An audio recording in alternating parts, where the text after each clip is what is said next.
साथियों नमस्कार। आज मैं आपसे कुछ सवाल करना चाहता हूँ।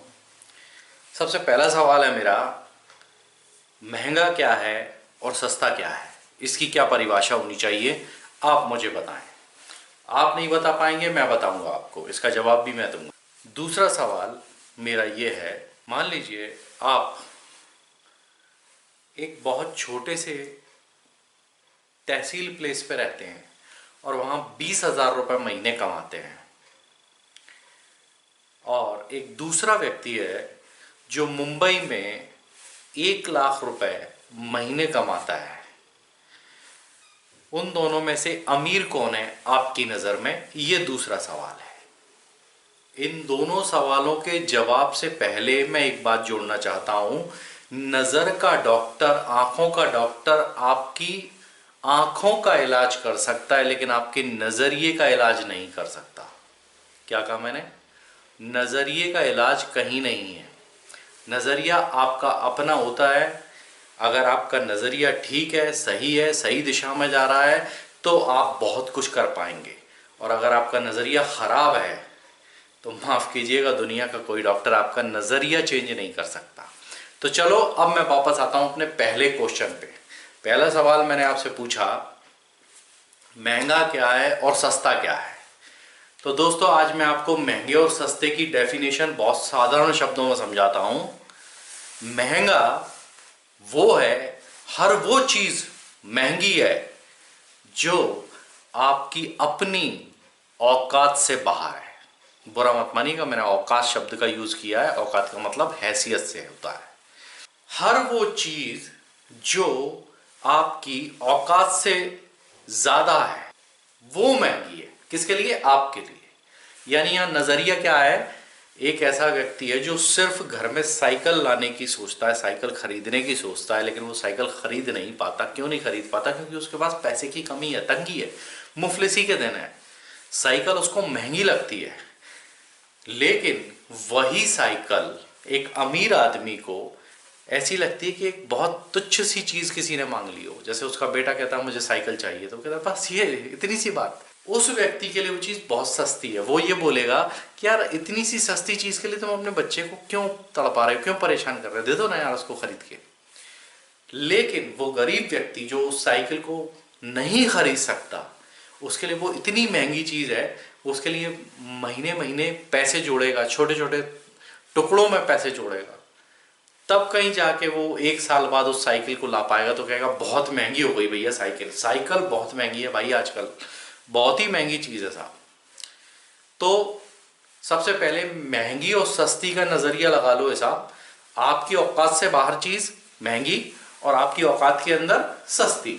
जैसे उदाहरण के तौर पे मैं आपको खुद का उदाहरण देता हूं। जब मैंने वकालत शुरू करी तो मैं लोगों से सुनता था महंगाई बहुत बढ़ गई है, महंगाई बहुत बढ़ गई है। और आज भी मैं लोगों से सुनता हूँ महंगाई बहुत बढ़ गई है, महंगाई बहुत बढ़ गई है। महंगाई का रोना तो हम सदियों से रोते आए हैं, रोते रहेंगे, और रोते रोते ही मर जाएंगे। और नई पीढ़ी आएगी वो भी रोती रहेगी। मतलब महंगाई का रोना हर आदमी के पास रहता है, ठीक है। आप ये बात ध्यान रखें कि अपनी औकात से बाहर जो चीज़ है वो हमेशा महंगी लगती है। तो मैं एक प्लॉट खरीदना चाहता था, एक छोटा सा प्लॉट खरीदना चाहता था कि वहाँ मैं अपना एक आशियाना बसा सकूँ और आराम से अपने परिवार के साथ ज़िंदगी गुजार सकूँ। बस इससे ज़्यादा तमन्ना नहीं थी कि भाई एक प्लॉट मिल जाए मुझे, बस ज़्यादा नहीं, 50,000 के आसपास का। दोस्तों उस 50,000 को अचीव करने में, मतलब उसको इकट्ठा करने में, कमा के जोड़ने में, रखने में, मैं किसी दिन आपको वीडियो में बताऊंगा कि वेल्थ बिल्डिंग किस तरह से होती है, यानी आप पैसा किस तरह से जोड़ सकते हैं, वो मैं आपको बताऊंगा। मैंने कैसे क्या किया था वो भी मैं आपको बताऊंगा। पहले आप इसको समझ लें कि सबसे पहली चीज हम क्या देख रहे हैं कि 50,000 रुपए का प्लॉट है, लेकिन हमारी औकात से बाहर है, मेरी खुद की औकात से बाहर है। तो मैं उस समय अरे यार बहुत महंगी हो गई ज़मीन, यार मैं तो खरीद ही नहीं पाऊंगा, खरीद नहीं पाऊंगा। जैसे तैसे दोस्तों मैंने 6 महीने, साल भर में 50,000 रुपए धीरे धीरे करके जोड़े।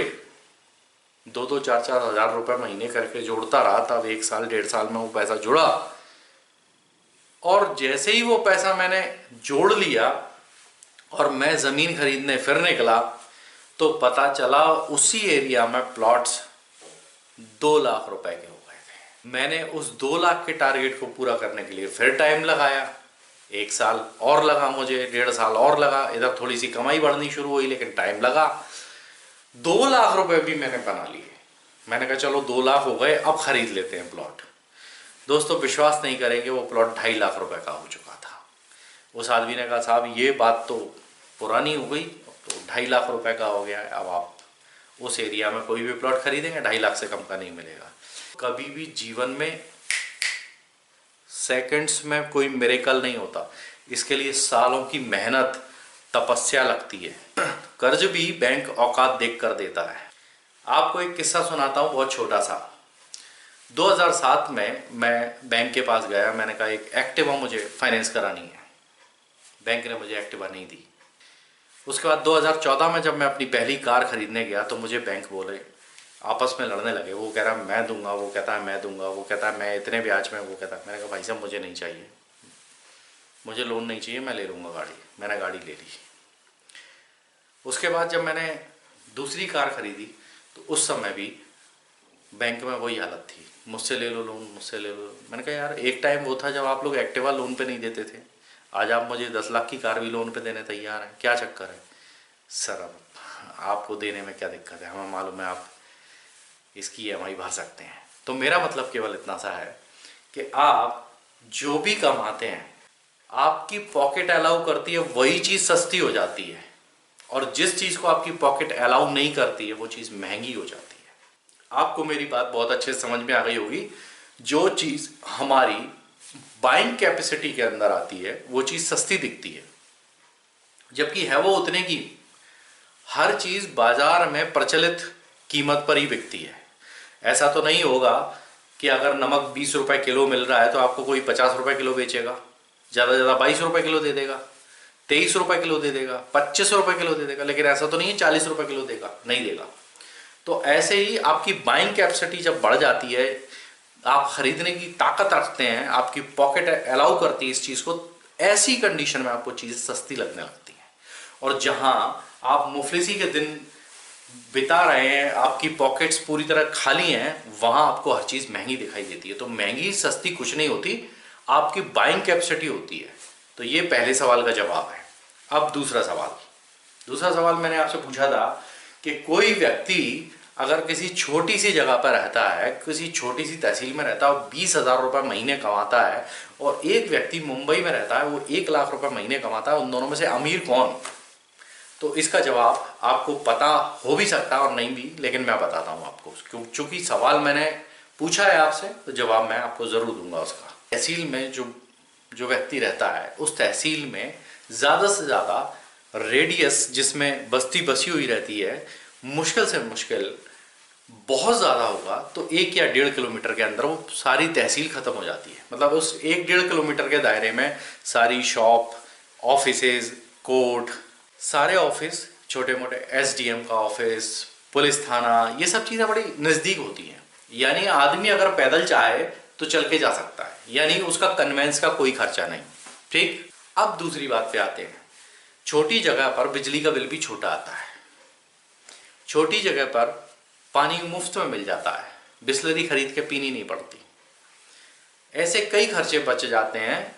जैसे मुंबई में कोई भी व्यक्ति जब एक जगह से दूसरी जगह जाता है, यानी जहां वो रहता है वहां से ऑफिस तक जाता है, तो कम से कम पता चला वो 20-25 किलोमीटर का रास्ता सफ़र तय करके जाएगा। अब वो मुंबई लोकल में जा रहा है, अपनी पर्सनल कार से सफ़र कर रहा है, जैसे भी कर रहा है, तो उसका डेली आने जाने का एक पैसा खर्च होता है।